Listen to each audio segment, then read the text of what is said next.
nada aqui, né? Senão vai tomar muito tempo e eu quero ouvir a palavra de Deus. Irmãos, o vaso que o oleiro fazia de barro quebrou-se. E como o texto nos fala, irmãos, nós sabemos que Deus, Ele levantou o profeta Jeremias para pregar para aquele povo da sua época.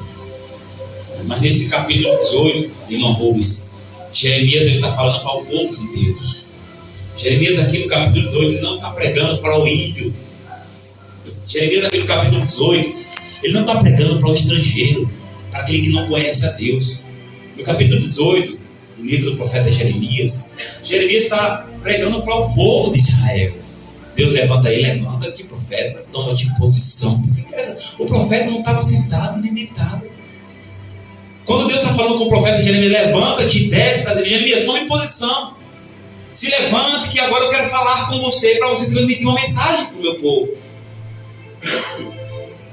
E quando Jeremias desce a casa do oleiro, irmão, a Bíblia diz, acabamos de ler, que o oleiro está fazendo a obra de barro. E quando ele está fazendo, a Bíblia diz que o vaso ele cai da mão do oleiro. Então, o oleiro ele pega o barro, o vaso, e o vaso cai da mão do oleiro, segundo a passagem de Jeremias 18. E ao cair, ele se quebra.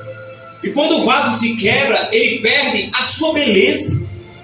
O vaso feito pelo oleiro, ele tem beleza, pode estar incompleto.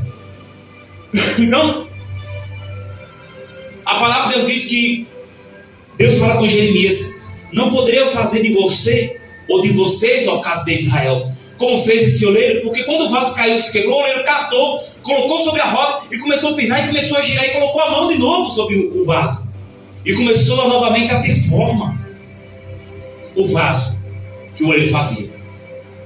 Então Deus, ele fala com o profeta: porventura não poderia eu fazer de vós como fez este oleiro ao casa de Israel? Eis que como barro na mão do oleiro, assim sois vós na minha mão, ó casa de Israel. Veja que por duas vezes o texto fala ó casa de Israel. O que Deus está dizendo, irmãos, Deus estava falando com o profeta, exemplificando para o profeta, mostrando para o profeta como estava o povo dele, dizendo que servia a ele, porém caído e quebrado, sem aparência, sem formosura, destruído, porque Deus está falando aqui para o seu próprio povo.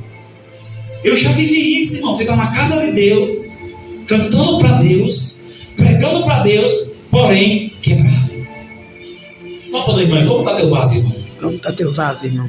Diga assim: Deus quer fazer de você. Deus quer fazer de você um novo vaso. Um novo vaso nessa manhã. Porque o vaso feito pelo oleiro, deixa eu acertar a palavra aqui, já não pode estar ruim hoje. O vaso feito pelo oleiro caiu e ele fez outro vaso. E Deus fala com Jeremias: não podemos fazer de vós como fez o oleiro. E o oleiro fez um vaso não igual àquele vaso, porque quando nós chegamos aqui, irmãos, nós chegamos de um jeito. Quando nós chegamos na presença, nós chegamos com costumes. Quando nós chegamos na presença, como diz aí 59, nós chegamos cheio de lodo. Então talvez seu vaso chegou aqui, quem sabe quebrado, rachado. Vaso rachado, irmão, não segura azeite. Como assim, pastor? Vaso rachado, vaso que vier de qualquer jeito, não consegue manter dentro dele a presença, porque Deus não habita em templo sujo. Você entende? O Espírito Santo não consegue habitar onde tem vaso rachado. Como, pastor? Se eu tenho uma vida de pecado, se eu tenho uma vida de boca suja, se eu tenho uma vida de contenda, se eu tenho uma vida que eu digo que tem união, mas não tem, Deus não habita na sua vida, irmão. Você está vivendo de aparência, você está vivendo uma vida de vaso rachado, vaso que caiu da mão do oleiro, vaso que se quebrou na mão do oleiro, porque o vaso se quebra na olaria. E a casa de Deus é comparada à olaria. Então, é normal, pastor? Não é normal, mas tem pessoas que vivem uma vida de vaso caído.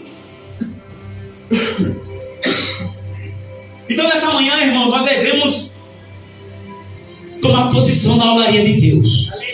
E dizer: Senhor, como eu cheguei na tua presença? O meu vaso está caído. E se está caído, nós devemos se colocar na mão do oleiro, para ele fazer um vaso não conforme os seus olhos, mas conforme a vontade de Deus. Porque Jeremias fala que Deus disse para ele, no capítulo 18, que Deus queria fazer dele um vaso conforme pareceu bem aos seus olhos. Aí você pergunta: e aí, Jesus, o meu vaso está conforme os seus olhos? Eu estou conforme manda a tua palavra? Porque está conforme um vaso, conforme aos olhos de Deus, Ele fazer os olhos um vaso conforme os seus olhos, conforme a sua vontade, é você estar na vontade de Deus. E essa semana, quanto que você fez para estar na vontade de Deus? E essa semana, quanto que você foi vaso com as brechas tapadas? Ou você foi um vaso rachado? Ou você foi um vaso caído? Pastor, eu tenho sido vaso rachado, porque o que o senhor está falando aí, muitas das vezes está coincidindo na minha vida, irmão. Você precisa, irmãos, retornar para o oleiro. Às vezes, nós dizemos que estamos na comunhão, mas não estamos em comunhão com coisa nenhuma, irmão. Você tem que se analisar o que a Bíblia diz, o que a Bíblia fala de quem é falador. Olha, irmão, que bonito o que a Bíblia fala de quem é falador. O que a Bíblia fala de quem vive pecando. O que a Bíblia fala de quem anda caído. Então, irmão, você precisa começar a tomar posição na sua vida, a se examinar pela palavra. Aleluia. Você não pode ser apenas um religioso. O que é um religioso, pastor? É alguém que vem na igreja e bate o ponto e vai para casa. E para ele está tão legal. Então, eu não posso, irmão, essa manhã, ser alguém religioso. Não, eu vou lá, tá tudo bem, eu dou meu dízimo, eu canto o hino da harpa com o pastor. Não seja vaso de aparência. Não seja vaso religioso. Mas eu preciso estar como o oleiro quer. Vaso rachado não segura azeite. Vaso deformado não é a presença de Deus. Nós somos imagem e semelhança. Você está entendendo? Quando você vai na feira, quando você vai no centro, seja lá onde você faça suas compras, você compra um vaso. Você pode olhar na loja, tem vários tipos de vaso. Você pode comprar o vaso mais bonito, porém está incompleto. Você pode comprar o vaso grande, o vaso pequeno, porém está incompleto. Está bonito, está com uma aparência bonita, cheio de cor, né, irmão? A gente vai na loja comprar vaso, tem vários tipos para você colocar uma planta.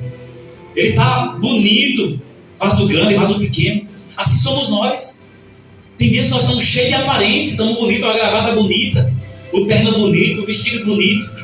Nós estamos bonitos, os vasos é bonito. Quando o povo aí fora olha, diz: olha, irmão, que povo bonito, que vasos bonitos.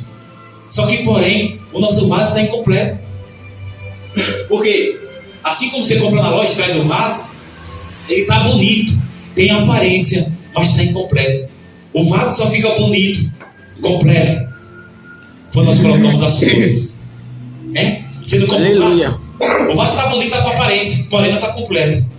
Só se fica completo quando você coloca as flores. E essas flores representam o Espírito Santo de Deus. Deus está dizendo: não adianta ser bonito, não adianta ter aparência se não tem presença.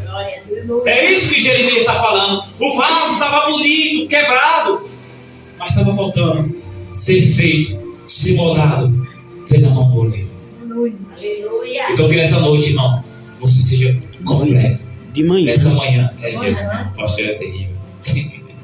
Então nessa manhã, irmãos, não seja só de aparência, não tenha cores, mas coloque as flores para o seu vaso ficar completo. Aleluia. Amém. Pastor, o senhor tem uma mensagem dura aí que eu vou te contar. Parece que o senhor estava olhando a minha vida essa semana.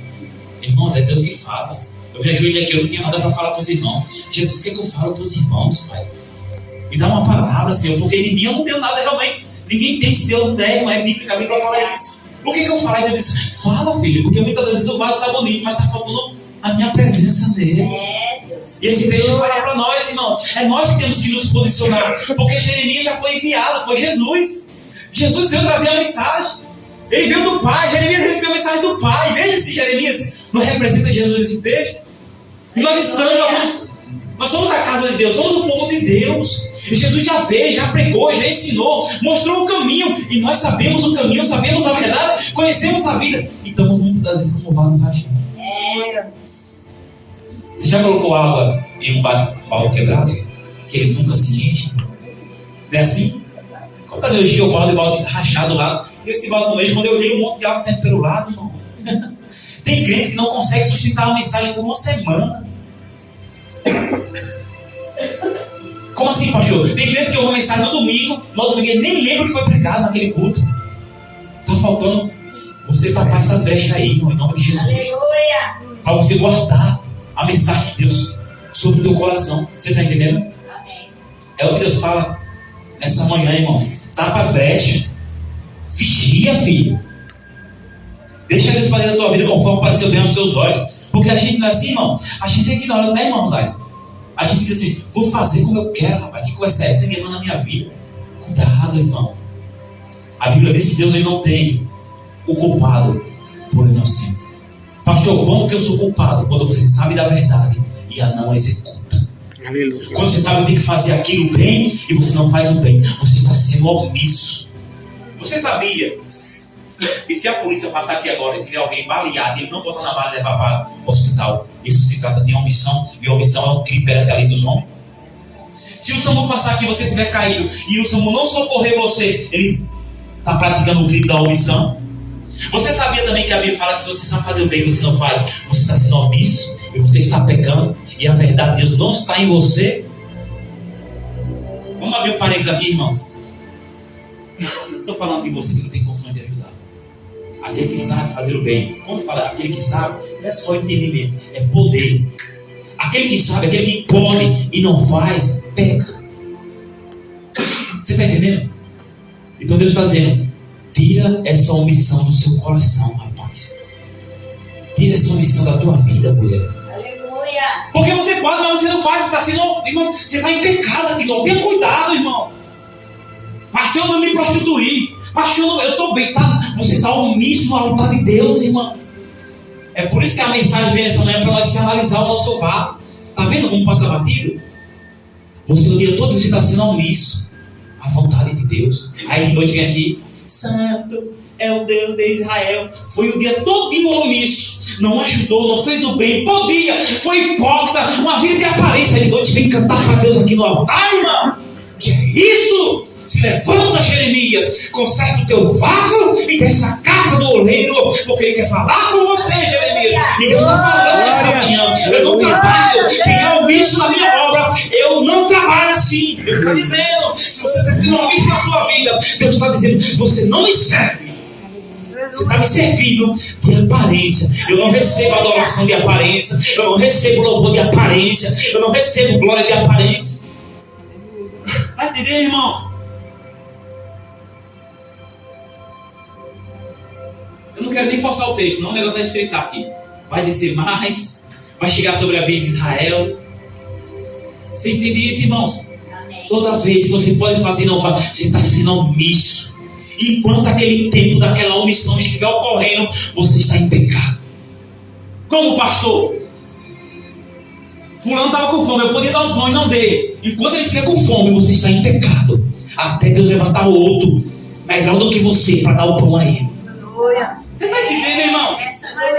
Você entende? O fulano chega com fome de manhã, você pode dar um pão, você não dá. Você sendo crente, conhecendo a verdade, conhecendo a palavra, tendo capacidade de fazer condições e não fez, até Deus sustentar aquela pessoa. Você está no pecado, não suba no altar de Deus. Se você é um homem, se você é uma mulher omisso, se você se omite a fazer o bem, você está pecando, irmão. Aleluia. É a Bíblia que diz, não é o pastor que está dizendo, e nem estou forçando o texto. A Bíblia diz, aquele que pode fazer o bem e não faz, ele peca. Não vou falar assim, diga assim, aquele que pode fazer o bem e não faz, peca. Teve tempo que eu não entendia a palavra. Quantas vezes eu subi não nesse altar e no outro altar? Em pecado. Você acha que pecado é ter relações sexuais com Betseba? Sair do palácio ou chamar a Betseba para dentro e fazer alguma coisa com ela? É ter relações fora do casamento? Você acha que pecado é só estar falando da vida do pastor? Você acha que pecado é o pastor estar falando da vida de vocês? Você acha que é só isso? Você está muito enganado, querido. É por isso que a Bíblia manda nós examinar as Escrituras. E a gente não examina. Olha o que acontece? O meu povo perece por falta de conhecimento. Nós estamos perecendo por falta de... Se você conhecesse, irmão, você não estava pecando. Pecado bobo. É bobo, mas no céu não entra pecado. Tenha cuidado. Põe a mão assim no coração, irmão, em nome de Jesus. Põe a mão direita sobre o coração. Mão direita no coração. O coração é aquele lado esquerdo, tá, irmão? Aí faz, põe a mão direita no coração, põe a esquerda do lado. Põe aqui. Diga, Senhor Jesus, nessa manhã, Nessa me ajuda a entender a tua palavra. Me ajuda a não omitir a tua palavra, a omitir a tua verdade. Diga, Jesus, me capacita para fazer a tua vontade. Aleluia. Aplauda Jesus porque Ele é.